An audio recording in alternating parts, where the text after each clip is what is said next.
નમસ્કાર વિદ્યાર્થી મિત્રો, BSM 3માં 7મા નંબરનો પ્રશ્ન ચાલી રહ્યો હતો. તેમાં આપણે અડધો પ્રશ્ન જોઈ લીધો છે. તેમાં પ્રસ્તાવના, આદિકવિ નરસિંહ મહેતા અને પદકવિ ભાલણ. તો ભાલણ વિશે આપણે આટલા સુધી આપણે જોયું. તો હવે આગળ તેની ચર્ચા કરીએ. તો દશમ સ્કંદમાં કૃષ્ણલીલા વિશેના પદો છે. જ્યારે રામબાલ ચરિત્રમાં 47 જેટલા પદોમાં ભાલણે ભગવાન રામની બાળલીલાનું નિરૂપણ કર્યું છે.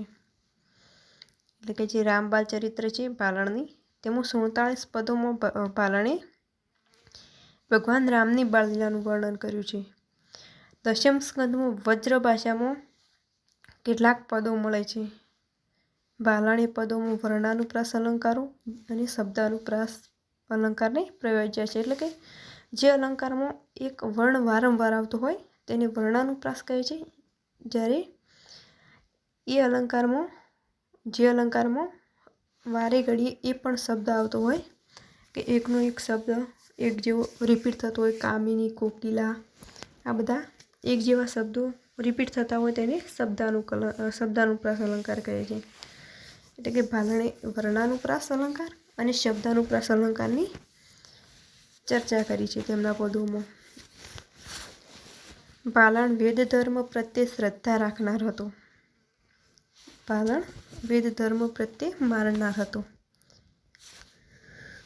તેને શિવશક્તિ, કૃષ્ણ તથા રામ પ્રત્યે તીવ્ર ભક્તિભાવ હતો. કૃષ્ણને રામ પ્રત્યે તીવ્ર ભક્તિભાવ હતો. ઉત્તરાવસ્થામાં ભગવાન રામની ભક્તિથી તે ઓતપ્રોત રહેતો. એટલે કે જ્યારે તેમની ઉંમર ઓછી હતી, એટલે કે 30 વર્ષ સુધી તે ઉત્તરાવસ્થા ગણાય, એટલે કે 25 વર્ષ સુધી, એટલે કે તે ઉત્તરાવસ્થામાં ભગવાન રામની ભક્તિથી તે ઓતપ્રોત રહેતો. કડવાબદ્ધ આખ્યાન પદ્ધતિને તે સૌ પ્રથમ પ્રયોગ કરનારો સર્જક ગણાય છે.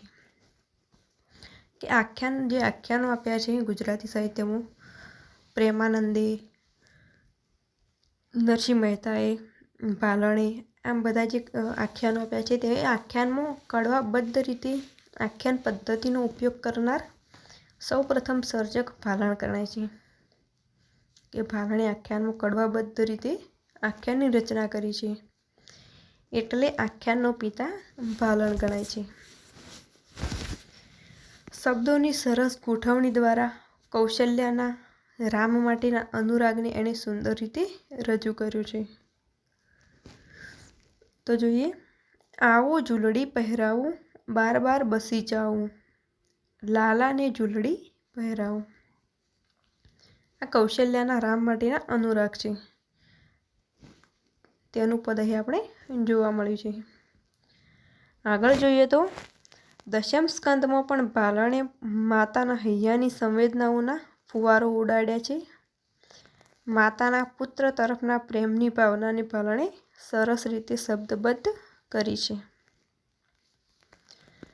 દશમ સ્કંદમાં પણ ભાલણે માતાના હૈયાની સંવેદનાઓને ફુવારો ઉડાડ્યા છે. જ્યારે માતાના પુત્ર તરફના પ્રેમની ભાવનાને ભાલણે સરસ રીતે વ્યક્ત કરી છે. જેમ કે કૃષ્ણ ગોકુળમાં છે ત્યારે દેવકી કૃષ્ણને ઝંખે છે.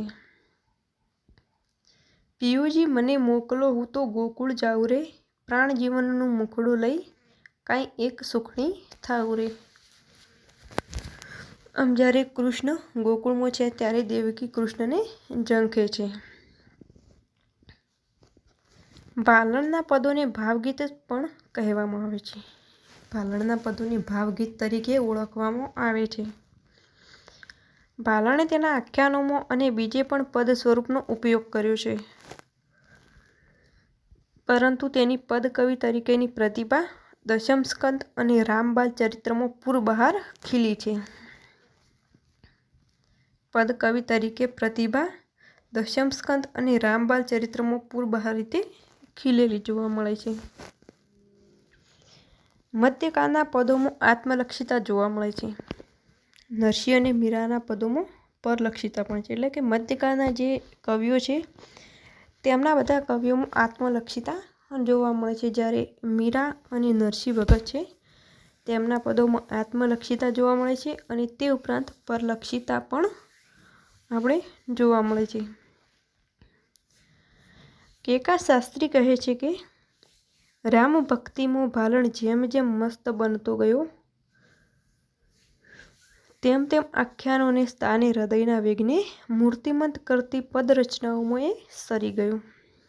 કે જેમ જેમ ભાલણ રામ ભક્તિમાં મસ્ત બનતો ગયો તેમ તેમ આખ્યાનોને સ્થાને હૃદયના વેગને મૂર્તિમંત કરી પદરચનાઓમાં સરી ગયો. રામબાલ ચરિત્રના પાછલા ભાગમાં એ કથાનાત્મક સ્વરૂપમાં રચના કરે છે, પણ મોટાભાગના પદ તો આત્મલક્ષી પ્રકારના છે. એટલે કે જે ભાલણે રામબાલ ચરિત્ર જે કૃતિ આપી તેના જે પદો છે તે કથાનાત્મક સ્વરૂપમાં તેની રચના કરે છે, પરંતુ તેના મોટાભાગના જે પદો છે તે આત્મલક્ષી પ્રકારના જોવા મળે છે. જે મધ્યકાળમાં બધા કવિઓના પદો આત્મલક્ષી પ્રકારના જોવા મળે છે, તેમ ભાલણના પદો પણ આત્મલક્ષી પ્રકારના આપણને જોવા મળે છે. ભાલણે પદોમાં મુક્ત ગોપાંગનાઓના હૃદયભાવો પણ વ્યક્ત કર્યા છે. ભાલણે પદોના મુક્ત ગોપાંગનાઓ હૃદયભાવોને પણ વ્યક્ત કર્યા છે. આવા પદોમાં શૃંગાર રસ નિષ્પન્ન થાય છે. આવા જે ભાલણે પદોની રચના કરી તેમાં શૃંગાર રસનું નિરૂપણ થયેલું જોવા મળે છે. નાયક નાયિકા એટલે કે રાધા અને કૃષ્ણનો અનુરાગ આવા પદોમાં ઉત્કટતાપૂર્વક ગવાયેલો છે.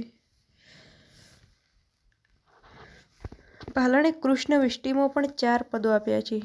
છટકણા ભાવોને ચિત્રાત્મક રીતે વર્ણવી શકવાની ભાલણમાં ખાસિયત છે.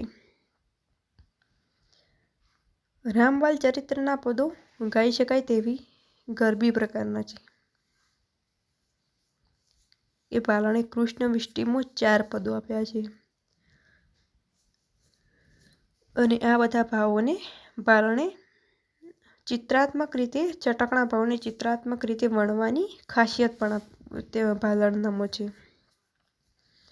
આમ જે રામબાલ ચરિત્ર કૃતિ છે ભાલણની, તેમાં ગાઈ શકાય તેવી ગરબી પ્રકારના પદો છે.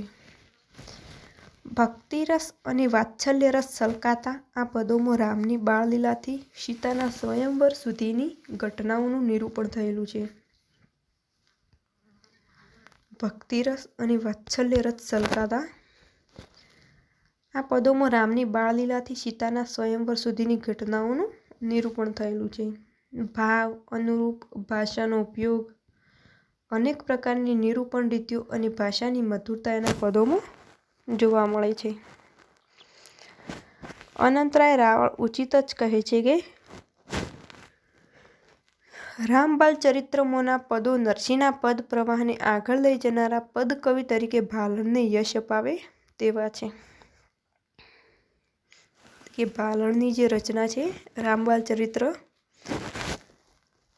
તેના જે પદો છે તે નરસિંહના પદ પ્રવાહને આગળ લઈ જઈ અને ભાલણને યશ અપાવે તેવા છે.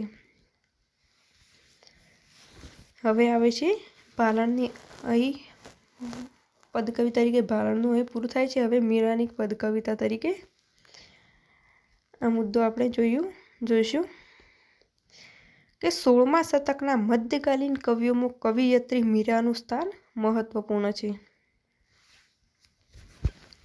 16મા શતકના મધ્યકાલીન કવિઓમાં કવિયત્રી મીરાનું સ્થાન મહત્વપૂર્ણ છે. મીરાની કવિતા ભક્તિ શૃંગારની કવિતા છે અને તેના આરાધ્ય દેવ છે કૃષ્ણ. મીરાના આરાધ્ય દેવ તરીકે કૃષ્ણ છે અને તેમની કવિતા ભક્તિ શૃંગારમાં જોવા મળે છે. મીરાની કવિતામાં ભાગવતની અસર પણ જોઈ શકાય છે. એટલે કે જે મહાકાવ્યો છે તેમની અસર પણ મીરાની કવિતામાં આપણે જોઈ શકીએ છીએ. નાના નાના પદોમાં મીરાની કવિત્વ શક્તિ 16 કળાએ ખીલી ઉઠે છે. આથી કહેવાય છે કે પદ તો મીરાના જ. નાના નાના પદોમાં પણ મીરાની કવિત્વ શૈલી 16 કળાએ ખીલી ઉઠી છે. અને એટલે જ ગુજરાતી સાહિત્યમાં કહેવાય છે કે પદ તો મીરાના જ. ઉત્તમ ઉર્મી કવિ તરીકે મીરાબાઈનું નરસિંહ મહેતા અને કવિ દયારામ વચ્ચે મહત્વપૂર્ણનું સ્થાન છે. કે નરસિંહ પછી જે કોઈ પણ ઉત્તમ કાવ્ય, ઉત્તમ પદોની રચના થાય છે તે કરવામાં આવી હોય છે તો મીરાબાઈનું સ્થાન મોખરે આવે છે.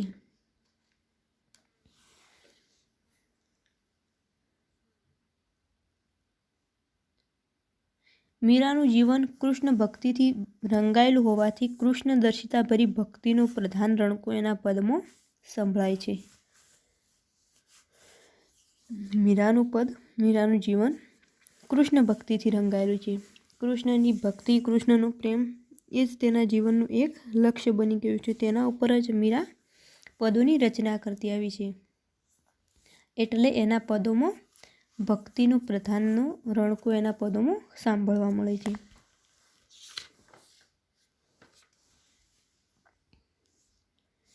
તે નરસિંહની સફળ અનુગામી પદ કવિયત્રી છે. એટલે કે નરસિંહ પછીની પદ કવિ તરીકે મીરાનો સમાવેશ થાય છે અને તેના પદોમાં આત્મલક્ષિતા આપણને જોવા મળે છે.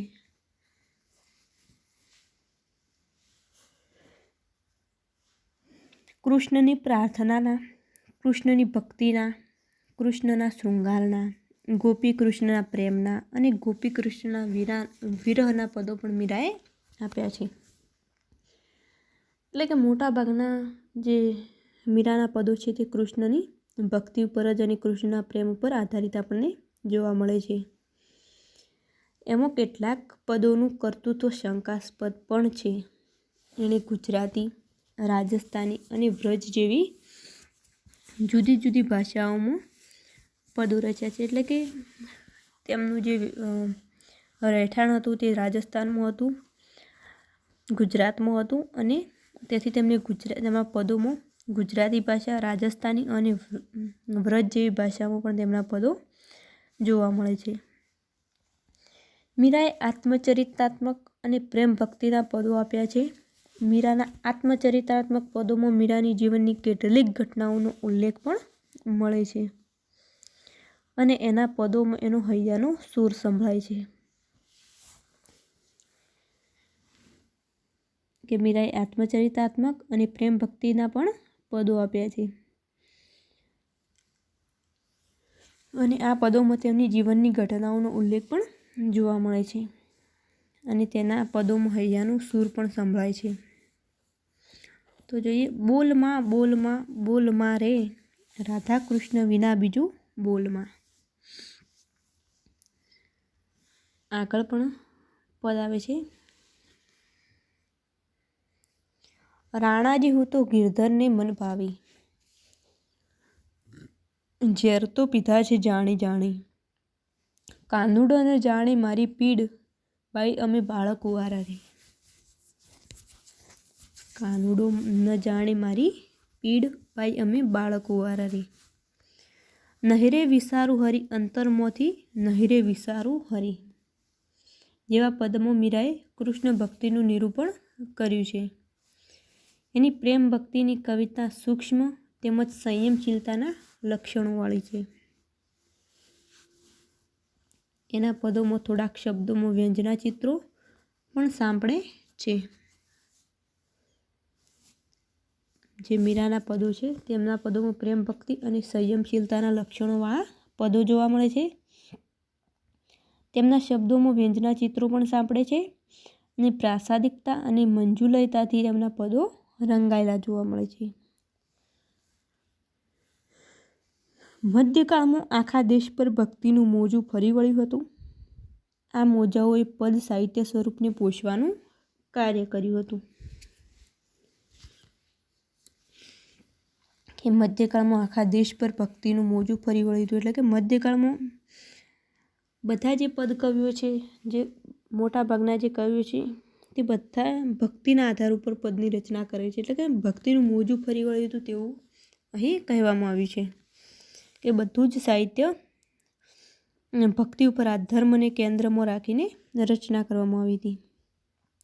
આ મોજાએ પદ સાહિત્ય સ્વરૂપને પોષવાનું કાર્ય કર્યું હતું તે મીરાના પદોમાં જોઈ શકાય. એટલે કે મીરાએ પણ ભક્તિના પદોની રચના કરી છે. સ્ત્રીના સમર્પણ ભાવથી જન્મેલી ભક્તિ મીરાના પદોમાં જોઈ શકાય છે. અને સહજતાથી સરળતાથી કાવ્યત્વ મળેલું છે. જીવાતુભૂત તત્વની લીલાને એના પદોમાં મૂર્ત રૂપ સાંપડે છે અને પદોમાં મસ્તીનો સૂર પણ રણકે છે. કે મીરાના પદો છે તેમાં સહજતાની અને સરળતાથી કાવ્યત્વ મળેલું છે અને તેમના પદોમાં મસ્તીનો સૂર પણ રણકેલો જોવા મળે છે. મીરાના પદોને પ્રજા સમસ્તની વાણી તરીકે ઓળખાવી શકાય. મીરાના પદોને પ્રજા સમસ્તની વાણી તરીકે ઓળખાવી શકાય છે.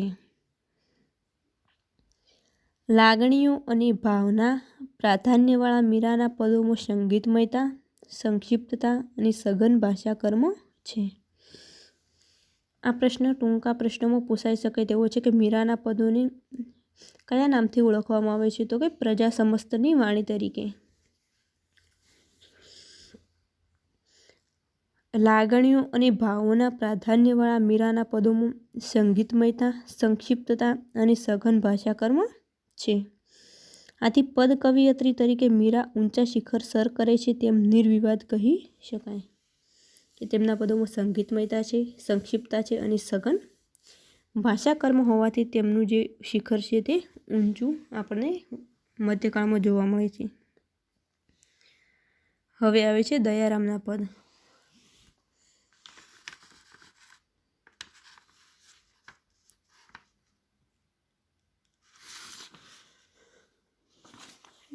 તો મધ્યકાળના ગુજરાતી સાહિત્યમાં દયારામ એ છેલ્લો શ્રેષ્ઠ પ્રતિનિધિ છે. મધ્યકાળના ગુજરાતી સાહિત્યમાં દયારામ એ છેલ્લો એટલે કે દયારામ મધ્યકાળના છેલ્લા કવિ તરીકે જાણીતા છે. હેમચંદ્રાચાર્યથી દયારામ સુધીનો સમયગાળો મધ્યકાળ સુધીનો ગણાય છે. એટલે કે મધ્યકાળના સાહિત્યમાં દયારામ છેલ્લા કવિ છે. દયારામે સાંપ્રદાયિક કૃતિઓ, ભક્તિ મહિમા ગાનની કૃતિઓ અને ગરબીઓ આપી છે. દયારામ એની ગરબીઓ માટે વિશેષ જાણીતા છે. એટલે કે દયારામની ગરબીઓ ગુજરાતીમાં પ્રખ્યાત છે. એણે 3 વાર ભારતની યાત્રા કરી હતી. આવી યાત્રાઓને કારણે દયારામની અન્ય ભાષાઓનો પરિચય થયો હશે. ભારતની યાત્રા કરી એટલે અલગ અલગ જગ્યાએ અલગ અલગ ભાષા બોલાતી હોય ત્યારે તે અલગ અલગ ભાષાઓના સંપર્કમાં આવવાથી તેમને અલગ અલગ ભાષાઓનો પરિચય થાય છે. જેના લીધે એણે ગુજરાતી ભાષા ઉપરાંત મારવાડી, વ્રજ, મરાઠી, બિહારી વગેરે જેવી ભાષાઓની પણ રચનાઓ ગુજરાતી ભાષામાં જોવા મળે છે. એનું 1852માં અવસાન થયું હતું. દયારામનું અવસાન 1852માં થયું હતું. એ ગુજરાતી મધ્યકાલીન સાહિત્યને ઊંચા સ્થાનનો અધિકારી ભક્ત કવિ છે. એટલે કે મધ્યકાળનો છેલ્લા કવિ હોવા છતાં તે ઊંચા સ્થાનનો અધિકારી ભક્ત કવિ તરીકે જાણીતો બની ગયો. ઈસવીસન 1790થી એણે સાહિત્ય સર્જન શરૂ કર્યાનું ગણવામાં આવે છે. 1790થી એણે સાહિત્ય સર્જનની શરૂઆત કરી તેવું આપણને જોવા મળે છે. એણે 84 વૈષ્ણવનું ધોળ, ભક્તિપોષણ જેવી વલ્લભ સંપ્રદાયને લગતી રચનાઓ આપી છે. રસિક વલ્લભ અને સતસૈયા એની જાણીતી કૃતિઓ છે. એણે સત્યભામા આખ્યાન, ઓખાહરણ અને અજામિલ આખ્યાન જેવા આખ્યાનો પણ આપ્યા છે. દયારામે સત્યભામા આખ્યાન, ઓખાહરણ અને અજામિલ આખ્યાન જેવા આખ્યાનોની પણ રચના કરી છે. ષડઋતુનું વર્ણન, ભક્તિનીતિના પદો અને ગરબી સંગ્રહ પણ એની રચનાઓ છે. કે આ ભક્તિનીતિના પદો, ગરબીઓ અને ષડઋતુનું વર્ણન પણ દયારામની આગવી રચના જોવા મળે છે.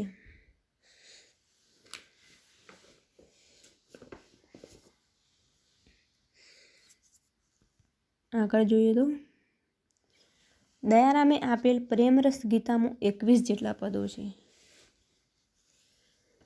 તેમની આ રચનામાં 21 જેટલા પદો છે અને આ રચનામાં ઉદ્ધવ અને ગોપીઓના વચ્ચે થયેલા સંવાદનું સુંદર નિરૂપણ થયું છે.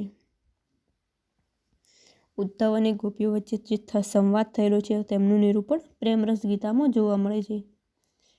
ગોપીઓના હૃદયની ભાવના વર્ણવતા કવિ કહે છે કે તમારા હરિ સઘળે રે અમારો તો એક સ્થળે, તમો રીજો ચાંદ્રણે રે અમો રીજું ચંદ્ર મળે. વિજયરાવ વૈદ્ય આવી પંક્તિઓમાં જ્ઞાન વિરુદ્ધ ભક્તિના કલહમાં ભક્તિની સર્વકાલીન મહત્તા નિહાળી છે.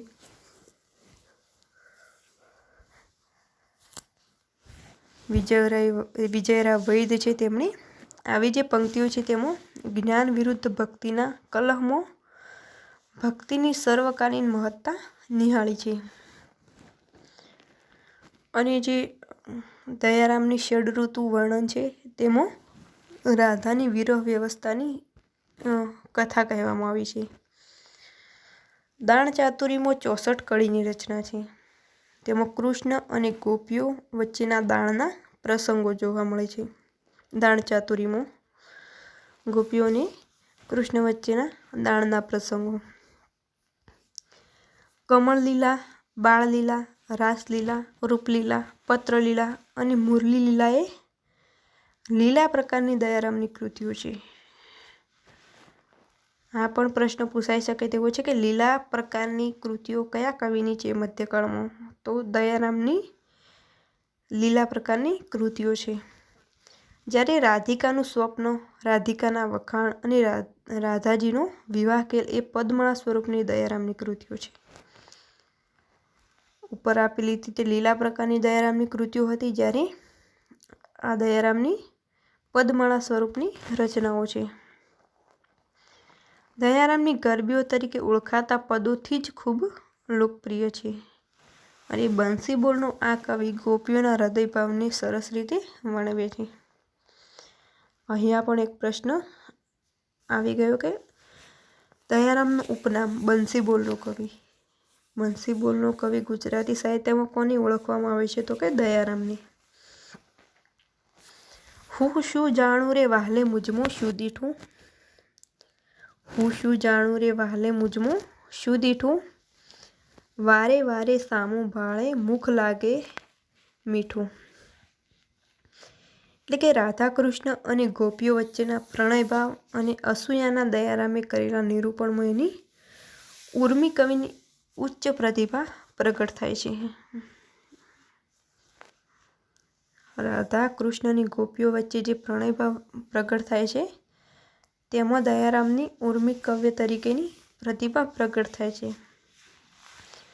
દયારામની જે ગરબીઓ છે તેમને કનૈયાલાલ માણેકલાલ મુનશી પરફેક્ટ આર્ટ તરીકે ઓળખાવે છે. આ પણ પૂછાઈ શકે તેવો પ્રશ્ન છે કે દયારામની ગરબીઓને કનૈયાલાલ માણેકલાલ મુનશી કયા નામથી ઓળખાવે છે? તો પરફેક્ટ આર્ટ.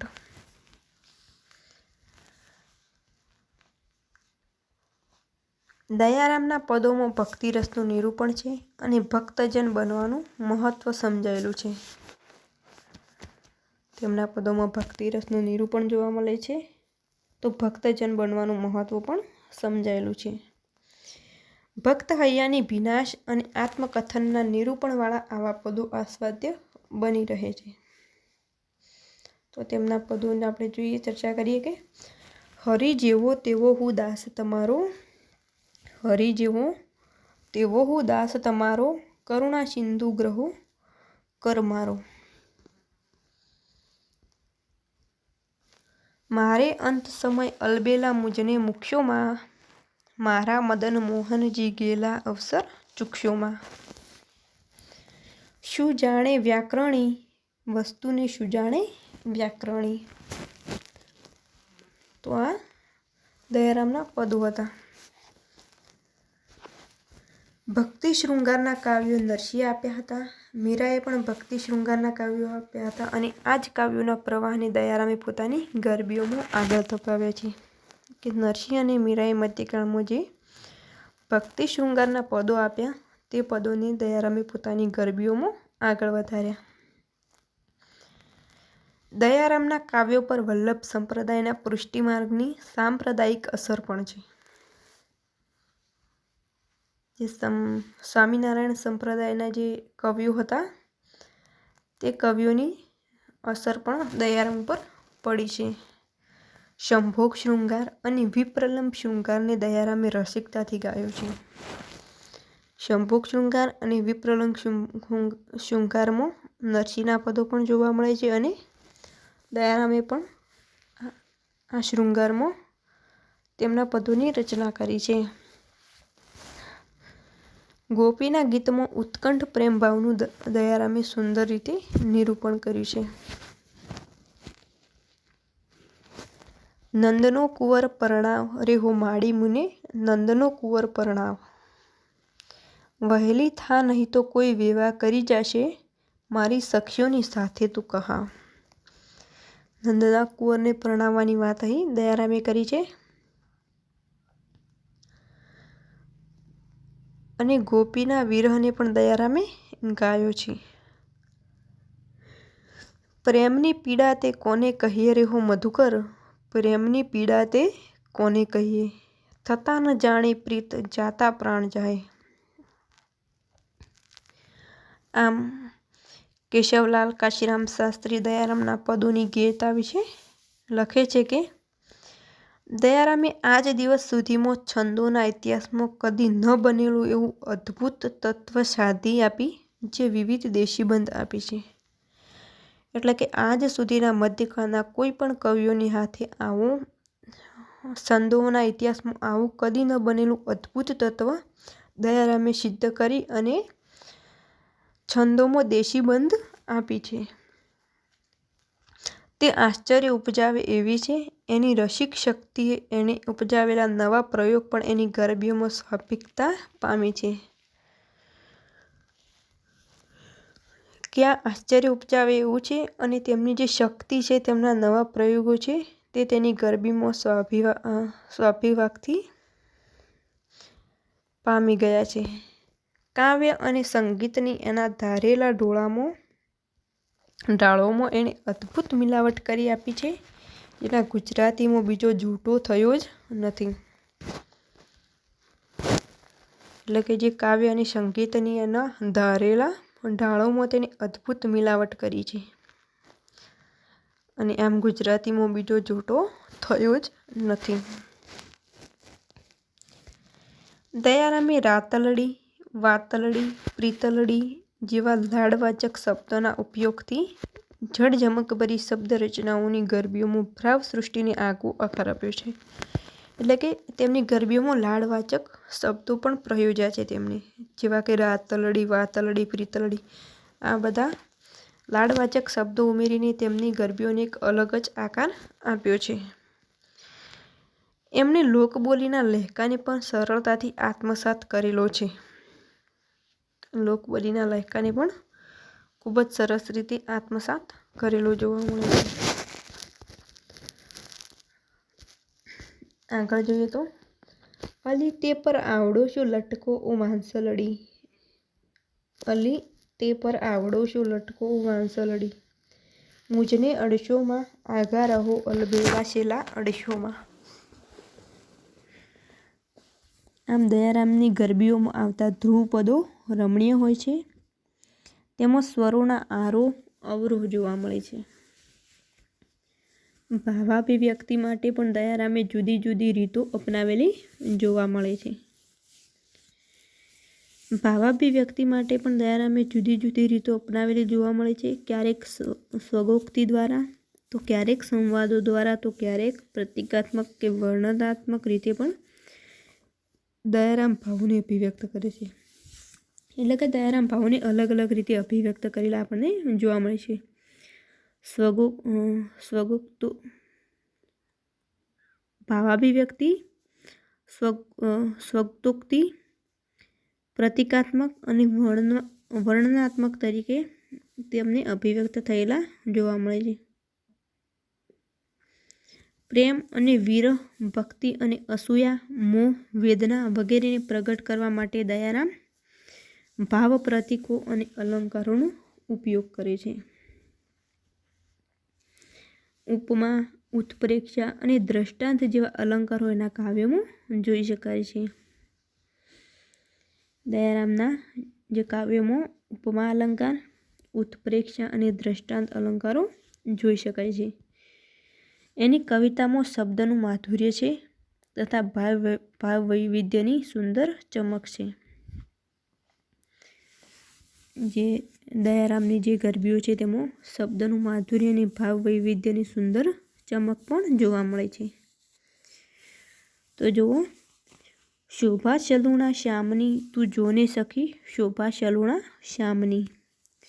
ઠાલા થોથા ફૂટતા ખૂટ્યું દીપક તેલ. ઠાલા થોથા ફૂટતા ખૂટ્યું દીપક તેલ. વ્રજ વાહલું રે વૈકુટ નહીં આવું.